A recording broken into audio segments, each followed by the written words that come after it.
नमस्कार, मी सुवर्ण जोशी। दुपारचे 12 वाजले। दिवसभरातल्या सगळ्या सुपरफास्ट बातम्या आपण या बुलेटिनमध्ये बघणार आहोत, पण सुरुवातीला एक ब्रेकिंग न्यूज आपल्यापर्यंत पोहोचली आहे। आमच्या समिती स्थापन करण्याच्या आदेशाचा आधार घेऊन तुम्ही संप कायम ठेवावा असं आम्ही म्हटलं नव्हतं। हायकोर्टाने संपकरी बेस्ट कामगारांना झापलंय।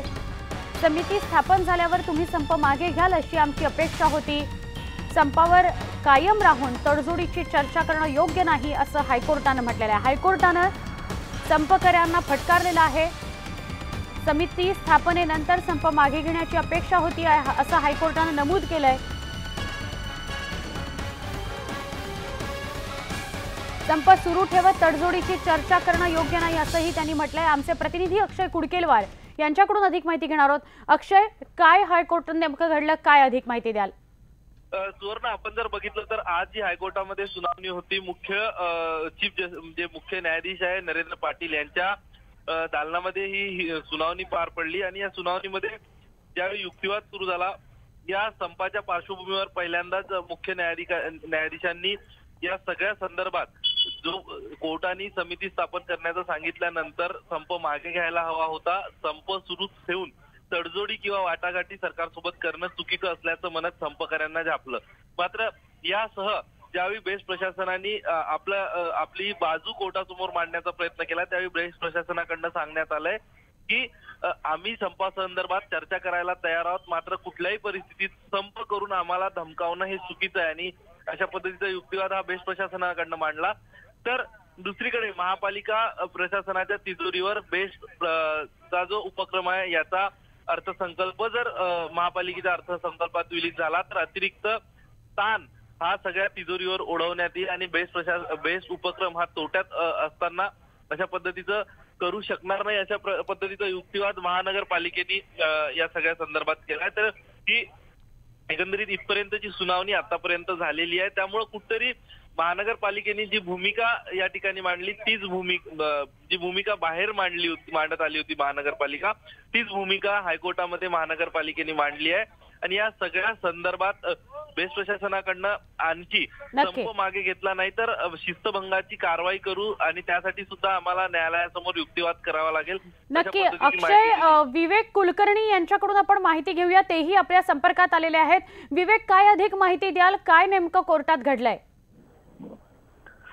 खरं तर शुक्रवारी मुंबई हायकोर्टाने आदेश दिले की उच्चस्तरीय समिती नेमा, मात्र या सगळ्या संपाबाबत तुम्ही आमच्या आणि तुमचा संप चालू ठेवा।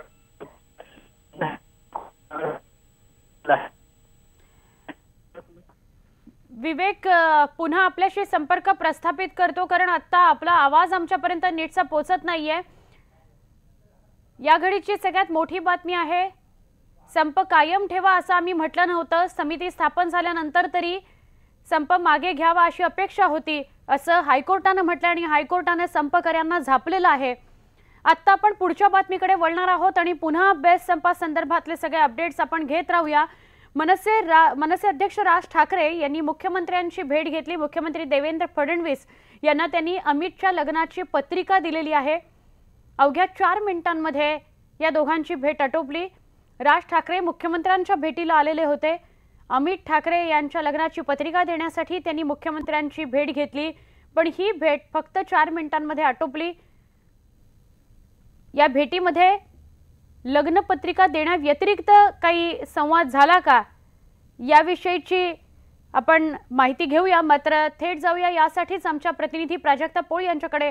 प्राजक्ता, राज ठाकरे मुख्यमंत्र्यांच्या भेटीला आले होते, त्यांनी अमित ठाकरेंची पत्रिका मुख्यमंत्र्यांना दिली, मात्र भेट फक्त 4 मिनिटांमध्ये आटोपली असं कळतंय, काय सांगाल?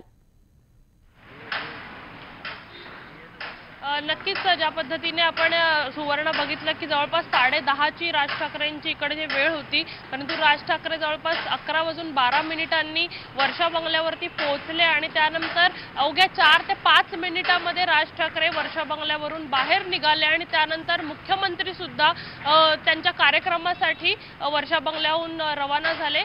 आणि जर बघायचं झालं तर राज ठाकरे अनेक दिवस अनेक राजकीय नेत्यांना पत्रिका देतात, त्यांच्याशी चर्चा करतात। जे मातोश्रीवर उद्धव ठाकरेंना भेटायला गेले होते, त्यांना पत्रिका द्यायला गेले होते. तिथे सुद्धा जवळपास ते पाऊण तासाच्या आसपास तिकडे होते. ते मागच्या आठवड्यामध्ये शरद पवारांना भेटायला गेले होते. जवळपास 2 तास राज ठाकरे आणि शरद पवार यांची बैठक जी आहे ती चालली आणि ते पत्रिका देऊन त्यांच्या गप्पा झाल्या. त्यावेळी कुठे राजकीय चर्चा झाल्याचं सुद्धा बोललं जात आहे. आणि परंतु मुख्यमंत्र्यांना भेटायला आल्यावर आज काय चर्चा होणार याकडे सगळ्यांचं लक्ष लागलेलं होतं. असं असताना अवघ्या 4 ते 5 मिनिटांमध्ये ही भेट आटोपली. त्यामुळे सगळीकडूनच आश्चर्य व्यक्त केलं जात आहे. नक्की प्राजक्ता, आपल्याला विनंती करेन आपण अशाच संपर्कात राहा. मात्र अजून एका महत्त्वाच्या बातमीकडे आपण वळतोय.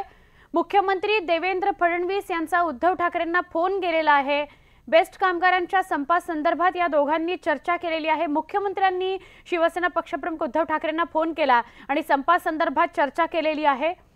बेस्ट कामगारांच्या संपाबाबत हा संवाद झालेला आहे या दोन्ही नेत्यांमध्ये.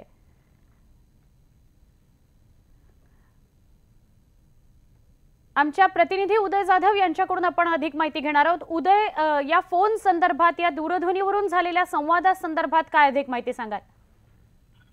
सुवर्ण, आपण बघतो की 7वा दिवस आहे, बेस्टचा संप सुरू आहे आणि संदर्भात मंत्रालयात सुद्धा कृती समिती आणि यांची बैठक सुरू आहे मुख्य सचिवांसोबत. त्याचबरोबर या संपूर्ण संपाच्या वेगवेगळ्या घडामोडींवरती मुख्यमंत्री कार्यालय देखील लक्ष ठेवण्यात शिवसेना पक्षप्रमुख उद्धव ठाकरे यांचं देखील लक्ष आहे. आणि याच संदर्भात लवकरात लवकर तोडगा निघावा यासाठी स्वतः मुख्यमंत्री देवेंद्र फडणवीस यांनी शिवसेना पक्षप्रमुख उद्धव ठाकरे यांना फोन केला आणि फोनवरती चर्चा केलेली आहे. आता जशी आपल्याला अधिक माहिती मिळते की जसं मुंबई हायकोर्टाने सुद्धा बेस्टच्या संपकरी नेत्यांना फटकारलेला आहे, त्यांना जाब विचारलेला आहे, संप का अजून तुम्ही चालू ठेवलेला आहे या संदर्भात. त्यामुळे आता शक्यता निर्माण झालेली की आजच्या दिवसामध्ये संप जो आहे बेस्टचा तो मिटेल अशी शक्यता निर्माण झालेली आहे. एक तडजोड काय करता येईल, त्याचबरोबर तोडगा काय काढता येईल, ज्या मागण्या बेस्टच्या कामगार नेत्यांनी केलेल्या आहेत त्या मागण्यांवरती कुठे सुवर्ण मध्य साधता येईल का या संदर्भात खास करून चर्चा झाली तर आपल्याला माहिती मिळते. नक्की उदय, धन्यवाद आपण ही माहिती दिल्याबद्दल. एका बाजूला आपण बघतो हायकोर्टानं सुद्धा संपकऱ्यांना झापलेलं आहे आणि दुसरीकडे राजकीय पातळीवर सुद्धा जोरदार प्रयत्न सुरू झालेले आहेत की आज दिवसभरात या संपावर काही तोडगा निघेल.